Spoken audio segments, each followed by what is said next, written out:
Police നൽകിയ notice അനുസരിച്ച് നടൻ ഷൈൻ ടോം ചാക്കോ എറണാകുളം നോർത്ത് പോലീസിൽ ഇന്ന് ഹാജരാകുമോ എന്നതിൽ അവ്യക്തത തുടരുന്നു. രാവിലെ 10-ന് എറണാകുളം നോർത്ത് സ്റ്റേഷനിൽ ഹാജരാകണമെന്ന നോട്ടീസിന് ഉച്ചയ്ക്ക് ശേഷം 3-ന് ഹാജരാകാമെന്നായിരുന്നു ഷൈനിന്റെ പിതാവിന്റെ പ്രതികരണം. എന്നാൽ നിയമോപദേശത്തിന്റെ അടിസ്ഥാനത്തിൽ ഷൈൻ പോലീസിന് മുന്നിൽ ഇന്ന് ഹാജരാകാൻ സാധ്യതയില്ലെന്നും സൂചനയുണ്ട്.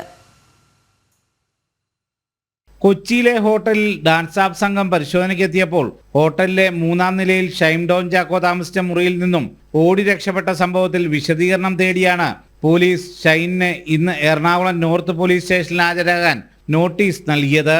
ഇന്ന് രാവിലെ 10-ന് സ്റ്റേഷനിൽ എത്തണമെന്നായിരുന്നു നോട്ടീസിൽ നിർദ്ദേശിച്ചിരുന്നത്. എന്നാൽ ഷൈനിന്റെ പിതാവ് വൈകിട്ട് 3-ന് ഷൈൻ എത്തുമെന്ന് നോട്ടീസുമായി എത്തിയ പോലീസിനെ അറിയിക്കുകയായിരുന്നു. മുതിർന്ന അഭിഭാഷകൻ രാമൻ നായരിൽ നിന്നും നിയമോപദേശം തേടിയ ഷൈൻ ഇന്ന് ഹാജരാകുമെന്നതിൽ സ്ഥിരീകരണമില്ല. ഷൈനിനെ വൈദ്യപരിശോധന നടത്താൻ കൂടി ലക്ഷ്യം വെച്ചാണ് ഇന്ന് തന്നെ പോലീസിന് മുന്നിൽ ഹാജരാകണമെന്ന നിർദ്ദേശം നൽകിയതെന്നാണ് വിവരം. ഇതേസമയം ഷൈൻ രാസലഹരികൾ ഉപയോഗിച്ചിരുന്നുവെങ്കിൽ അത് വൈദ്യപരിശോധനയിൽ തെളിയാനുള്ള സാധ്യതയില്ല എന്ന് ഉറപ്പാക്കിയ ശേഷമേ ഷൈൻ പോലീസിന് മുന്നിൽ എത്തൂ എന്നാണ് വിവരം.